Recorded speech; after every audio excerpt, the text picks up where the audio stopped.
L'ONU maintient son ancrage en Haïti, un soutien vital pour la transition. Le Conseil de sécurité des Nations Unies a unanimement voté la prolongation du mandat du Bureau intégré des Nations Unies en Haïti, BINUSH, jusqu'au 31 janvier 2026. Cette décision cruciale intervient alors que le pays s'efforce de consolider sa transition démocratique, un processus fragile nécessitant un accompagnement international continu. Eloy Alfaro de Albari a souligné devant le Conseil l'importance de cette présence onusienne. La présence continue du bureau contribuera à soutenir le pays dans sa transition démocratique, a-t-il affirmé, insistant sur le rôle stabilisateur et facilitateur du BINUSH. Écoutons les propos de son Excellence Eloy Alfaro de Alba. La crise de l'insécurité dans le pays est complexe et c'est précisément en raison de son caractère multidimensionnel que nous ne pouvons pas ignorer la nécessité de renforcer les institutions haïtiennes et d'avancer dans le processus politique afin d'organiser des élections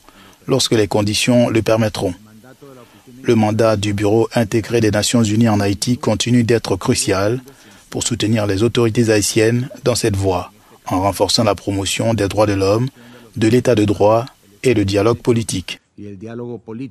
Le statut de protection temporaire, une épée de Damoclès pour les centaines de milliers de personnes. Pendant ce temps, aux États-Unis, la question du statut de protection temporaire TPS continue de susciter l'inquiétude pour des centaines de milliers de ressortissants étrangers, dont un nombre considérable d'Haïtiens. L'administration Trump avait en effet mis fin au TPS pour d'importantes communautés. Environ 350 000 Vénézuéliens, 500 000 Haïtiens, plus de 160 000 Ukrainiens et des milliers de personnes originaires d'Afghanistan, du Népal et du Cameroun ont vu leur protection temporaire révoquée sous cette administration. Pour certains d'entre eux, comme les Vénézuéliens, les Haïtiens et les Ukrainiens, des recours judiciaires sont toujours en cours devant les tribunaux fédéraux dans l'espoir de retrouver ce statut vital. Actuellement, 250 000 Vénézuéliens bénéficient encore du TPS jusqu'en septembre, tout comme des milliers de Syriens. La protection devrait expirer en décembre pour les Éthiopiens, en mars 2026 pour les Yéménites et les Somaliens et en septembre 2026 pour les Salvadoriens. Contrastant avec cette politique, l'administration Biden a considérablement élargi le nombre de personnes protégées par le TPS, offrant un répit à près d'1 million de Vénézuéliens et d'Haïtiens. Une mesure qui souligne les divergences d'approche face à l'immigration et aux crises humanitaires internationales.